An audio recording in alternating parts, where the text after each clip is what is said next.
I'm here to talk to you about online suicide death cult leaders. How much fun is that?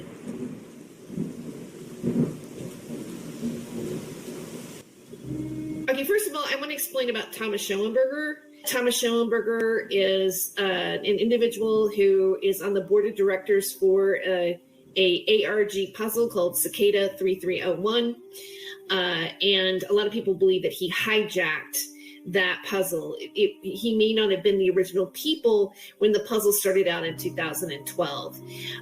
Also, he is instrumental in being a part of QAnon.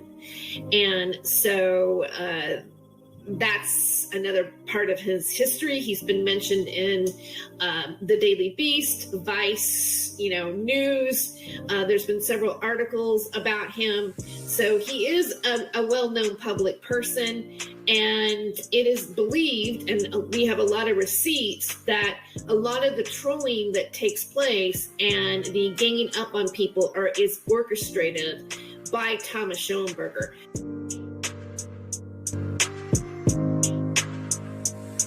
So, I think that there's a few things I need to explain before we get going. What you must understand about what is to follow is that my experience that I will share with you here, my story, is going to be told from the point of view of one who was recruited into the fiction, specifically in order to illustrate it. I was the illustrator.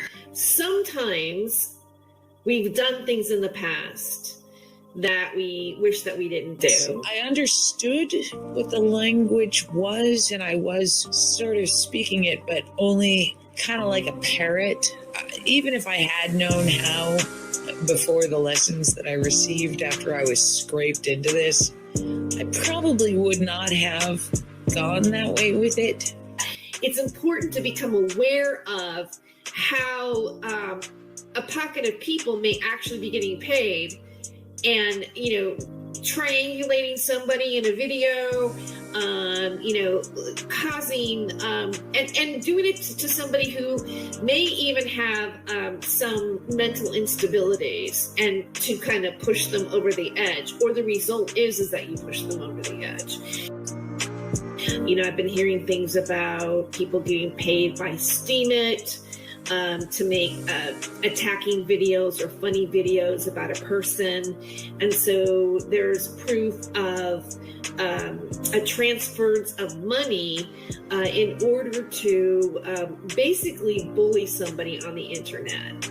And I loved it. And I was getting all this sort of mentoring and tutoring and networking. And I started making a bunch of money because of this guy. I felt like, oh, okay, I've arrived. This is where I want to be forever.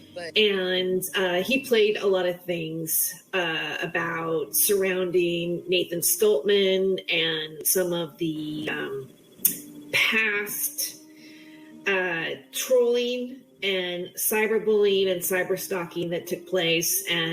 But now that we're dealing with the world of online psychological torment, the police, the lawyers, the judges, they're just sort of like, I don't know, man. There's nothing in place to protect you. So without some kind of actual, tangible proof, you're not going to get anywhere.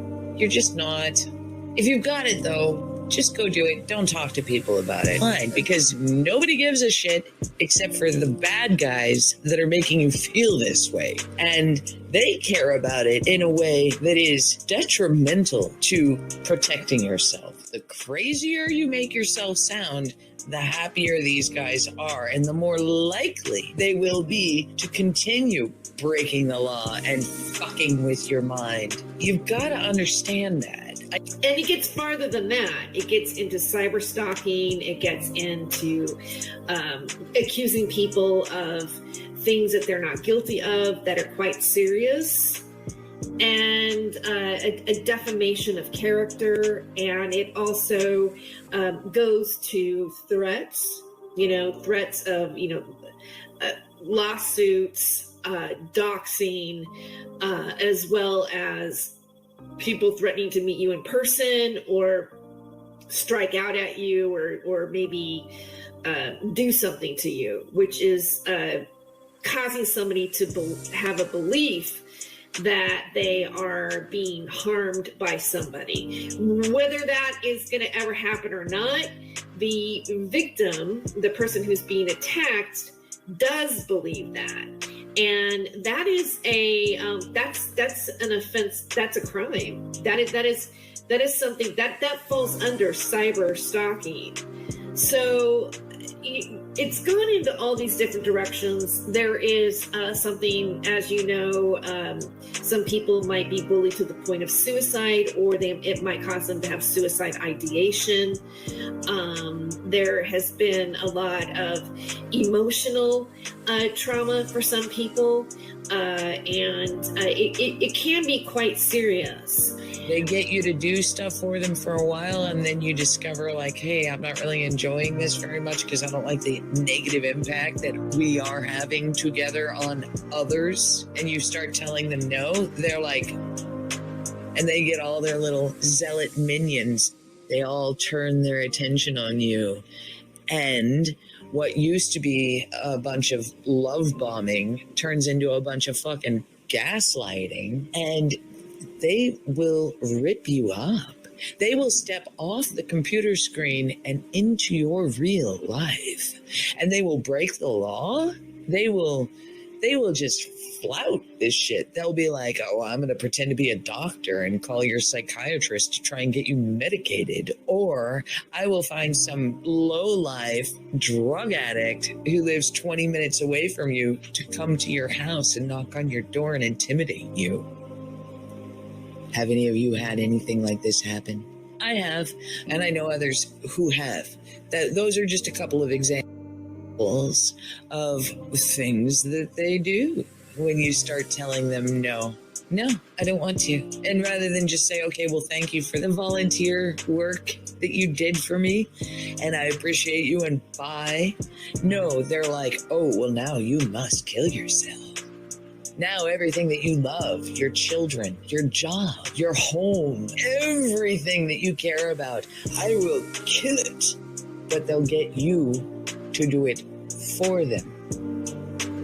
As, let's just say, for lack of better words, befriended Thomas and supported Thomas, whether it was financially or just as a person, as soon as they catch on to it and they turn their back, yeah, it's like a pack of wolves attacking. I mean, right? There's been so many, and that's another trait of a narcissism. When you abandon a narcissist, they will come at you like 1,000 times stronger, and just try to overpower you and dominate you, make you feel horrible, and try to pull you back in because they need that narcissistic boost. They need that feed, just like a tick. Because these guys, they've got multiple victims, and they're constantly shaking up these people as much as they can and hoping that one will get so shook up, he or she will rise to the top of the pod and just start bubbling all over the place so that they can remain the center of this negative attention. This is a topic and a video that's been weighing really heavily on my heart lately, and it's embarrassing, and I'm really ashamed of some of what I did, but I think that my story might be able to help people. I might be off the mark here, but I have a feeling that some of the people that may have been involved in this kind of activity might have had moments of consciousness about it, or regret about it, or feeling bad that they had been involved in something like that. The first part of the story is how I came to interact with Nathan Stoltman of Lift the Veil back in the summer of 2016, before Donald Trump was elected president, if you can even remember what life was like back then. I was writing articles for Vice under the name Jay Stevens, which is basically the nickname that I used all throughout college and through my writing career. And I had a big fangirl crush on him. I envisioned like a future we could have together, like doing documentary films and exposing evil and all this stuff. And it was all in my head, just like daydreaming and whatever. But while I was a writer for Vice, I pitched an article to my editor about the Mandela effect. And he approved it, and he requested that I get some interviews from people who talk about it and believe in it. And I took that as my big opportunity to finally reach out to Nathan and be like, hey, we were developing this professional relationship. We were simultaneously developing a romantic, sexualized, very intense emotional bond. And if you remember those shows, you probably could guess that a lot was happening behind the scenes, and a lot was happening behind the scenes, and it was just very intense. In, I think, early spring of 2017, I was contacted by a woman on Twitter who DM'd me and said that she wanted to talk about Nathan and ask me some questions, and kind of hinted at the fact that she was going through a similar situation to what I went through. And after the call, she added me to a Discord chat with 2 other women, each of whom also had very similar stories. And I should say that before this moment, I didn't know who any of these women were. They were just 3 new characters in my virtual reality game, but they all seemed to have compelling and believable stories. Like, at first, this Discord chat was just a bunch of, like, commiserating and being like, yeah, like, I can't believe he did this and he acts this way and da-da-da-da, just like girl petty shit talk type of things. Rather than taking money and LARPing and creating scripts and doing all these different things to target and harass somebody. But then it pivoted into something much more dangerous, and with the goal of exposing Nathan and destroying his reputation and career online. And they weren't just 3 random women. Like, the one who recruited me is someone who was working on video editing for him at the time. Oh, I'll let you guys guess who that was. And then 2 other women. But didn't somebody in a previous video we just watched say that she took over all of his editing of his videos? Imagine that. Imagine that. But let's continue on. The second woman, who I think may have been just as kind of drawn into it unintentionally like I was in a semi-public relationship with Nathan at the time. Like, they talked on the phone, at least, unless all of that was fabricated. But I remember him referencing her anyway. And then the third woman, which is really what makes me think that something much deeper was going on here than just some crazy female shenanigans, was a woman who said that she was it's gonna sound crazy, that she was on the run from a cult. Oh, wait a minute. One of the 3 women said she was on the run from a cult. One of the 3 women who were in this Discord trying to ruin Nathan Stoltman's life and his internet presence and so forth.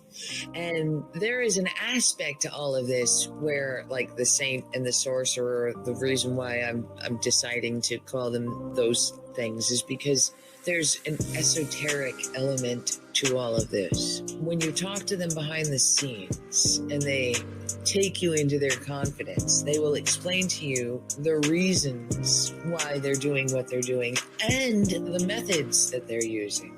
The shorthand explanation for it is Satanism. It's not as though they worship the antithesis to Christ. They couldn't care less. They don't give a shit about the devil or Christ.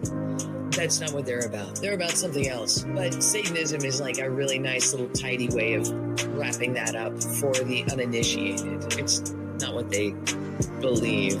What it comes down to is these people. They consider themselves to be superior up here, above everybody else, because of their knowledge and their goal in life. They think that they are magical, and they think that everybody else who's running their show or participating in the chat or being a victim is way down here. They call you muggles. They actually call you muggles. Taking a term out of a children's book. Whatever. Oh my God, it's so fucking stupid. I wasn't a direct participant in a lot of what happened, but I was a witness to it, and I didn't do anything to stop it.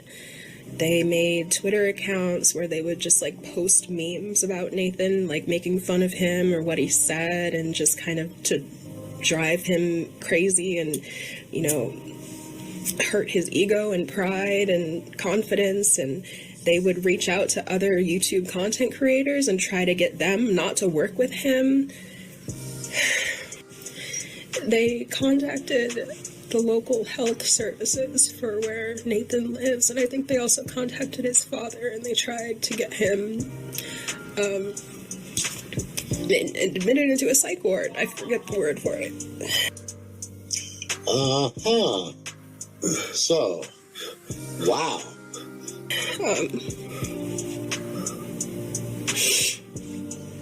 It's so sad.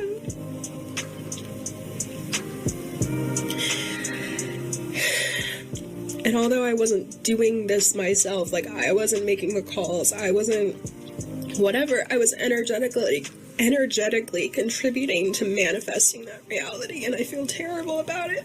The woman who recruited me created an alternate account.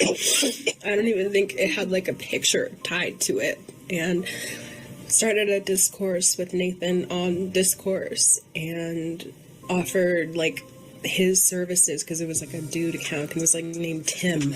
So Tim offered his video editing and organizational skills, and somehow got access to Nathan's channel. Like Nathan made him an administrator on his channel. You know, because I think all of us have, you know, made a mistake in our perception of what we think is actually really going on. And I think that's part of the game, is to get everybody all confused, and you start fighting with all these people, and you end up being like, all of a sudden the person who wasn't your friend is your friend now, and then all of a sudden there's people putting you together and they're attacking you with those people. Which at the time I took as proof that like, oh yeah, Nathan's insane and stupid and deserves to be taken out. And once we got this access to his channel, they brought up basically that I had said I wished that all the videos that we did together would be gone and deleted. Not out of embarrassment. I know Nathan mentioned that today, and I don't even know how much of this Nathan is aware of, because we've never spoken about this. I'm not going to publish this video unless I get his permission to do it, because I don't want to do anything that's going to hurt him. Once we got access to the channel, I provided a link to almost all of the videos that we did together. Nathan and her. And she deleted all of them. And I'm saying this now because when all of this was happening in spring of 2017, Nathan just so happened to be covering the Hampstead child abuse case and satanic ritual abuse for like the first time intensively, and doing video after video after video exposing these things and bringing new people into awareness about this evil underbelly. And I don't believe in coincidence. I think that I was contacted at this time for that reason. I think that they wanted to turn people who were close to Nathan against him and to really make him reconsider the work that he was doing. Some years ago, I was witnessing a bunch of stuff online that was political in nature, but also had to do with child pornography and satanic ritual. Speaking of working with people, I noticed in your last stream that you said you had somebody helping either your media or getting you out there. Do you know who that is? And can you tell us any more about that? Yeah, I got hooked up with, you know who Liz Crokin is? Yes, I'm familiar with her, for sure. Okay. Or actually, no, it wasn't her that set me up. It was another guy that set me up. One of the cicada guys set me up media contact. Okay, so you're working with Thomas. Yeah. Okay, yeah. I know him. You know, Cicada tried to recruit me before. They still do, actually. So I'm familiar with Thomas and what he does. So all I'd say to you in terms of everything, QAnon and everything else, having been through this stuff before, having had human intelligence come up to me, having a lot of people that are the worst people I could be friends with try to offer me help, I just tell you to be very, very cautious about who you trust. Even Thomas, you know, who I think might be able to help you out. But, you know, just, you know, this is a long, tough road. So make sure, you know, you're doing it.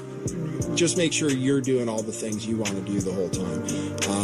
I guess, some advice, knowing who you're working with. So, and that's what I wanted to know about.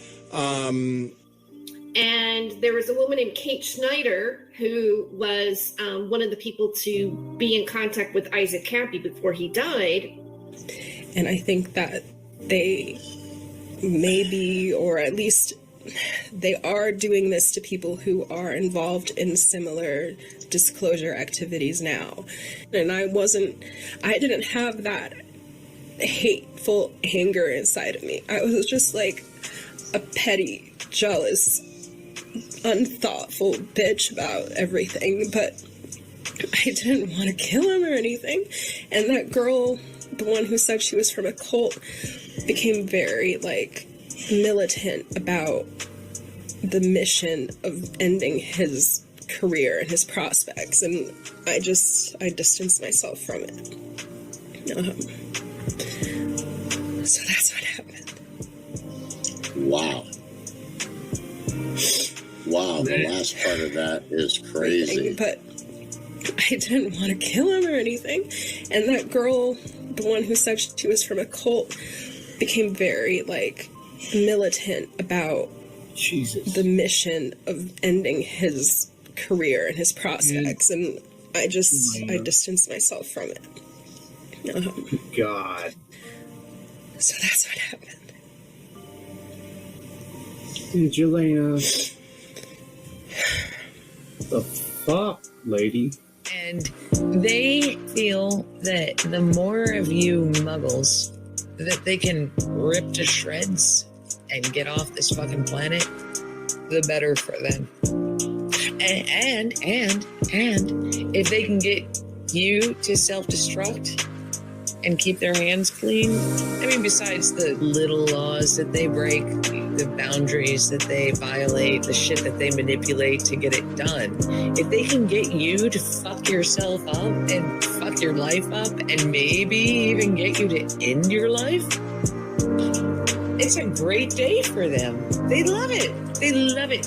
And they and their followers get together in Discord rooms and on group phone calls and Zoom meetings and virtually high-five one another. They have a party. They're like, oh, look, job well done. Took longer than we were hoping for, but the show in its entirety was very entertaining. Fuck these muggles. So that's at least 5 or 6 people that I've personally spoken to verbally. And as soon as you start talking about Thomas Schoenberger, their voices become very stuttery, very faint. You can definitely tell there's trauma there, and they don't want to speak about it. Now, on the other hand, if you don't have any proof and there is no real actual present danger, if there's no real threat, the way to make it stop mattering is just don't fucking participate. You know, I've spoken to Carrie as well, the All Seeing You, and she's told me personally and explicitly in multi-hour conversations exactly what Thomas and Frank Bacon did to her and how they did it. yeah. And the mind fuckery that went along with that. And she's terrified, absolutely terrified of Schoenberger. But the saint turned out to be trying to direct me into areas of our extended YouTube group that I really didn't want anything to do with. One had to do with a certain political movement that got explosive a couple years back. And I was like, no, I don't want to know anything about that. Another one had to do with a particular character that met a markedly unpleasant end, which may or may not have been suicide. And I was like, no, I don't want to have anything to do with that either. Well, She shared the same stories with me. She really honestly believed that Frank Bacon and Thomas remote viewed her constantly at any given time. And I remember trying to talk her down from it. I remember giving her advice and trying to make her think about it on different levels and shit. Because I don't really believe that that's possible myself. But if a person believes it, they're going to see it, right? And sure, but I mean that's I do believe that's witchcraft. She's either the best actor in the world, or she was really that paranoid, and she really believed that about them, which I always found a bit ridiculous. But now that you say that, it kind of reminded me of the conversations that I had with her as well. So she literally, if I remember correctly, she was like Pavana. She wouldn't leave her home, even to walk to the grocery store, go to the grocery store. And I believe she ended up moving finally because she was so scared of these people. And she's another one that actually was suicidal. And that's what she told me. Yeah.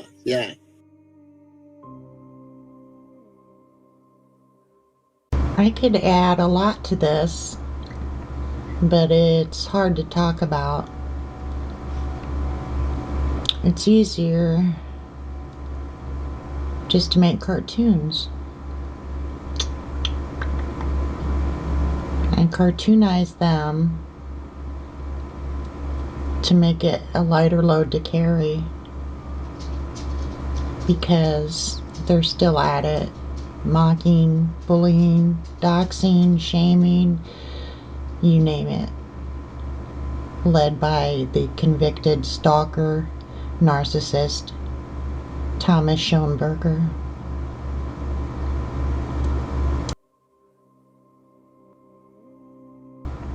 So this is what I could add a lot to this. The reason we're doing this video today is because we wanted to get the truth out there about these puzzles, ARGs, LARPs, whatever it is you want to call them, and many of the people that are involved in them, and let people know exactly how dangerous these puzzles can be, and also how dangerous some of the people involved can be. My wife here got involved in the puzzles after writing a book, and basically she got so sucked into them that she ended up hospitalized, Traumatized. And basically could have died. So we just basically want to touch bases on what happened and kind of give you a timeline of what happened, some of the things that were involved, and how this all went down. I ran across Tangley, and he played Cicada. the Liber Secundus video, and I started getting into that, and from there I started a Sophia Music channel, Cicada Mystery, and now there was this third puzzle, rabbit holes that led nowhere. They were sending me links and books and videos and songs and telling me all kinds of really tall tales. She kind of got sucked into these puzzles by the spiritual side of it. It's so confusing, all of it. How deeply they had sucked her in. Began to have problems sleeping, and she was losing weight. I was hypnotized. I was mocked and bullied. It was very MK-ish. Who knows what cicada is? Who knows what cicada is? You know, they led people down these rabbit holes. They talked about following the white rabbit. Motto of this year is overload your mind's capacity, which is in the game Assassin's Creed. The messenger speaks. Cicada 3301. Do you truly see it as I do?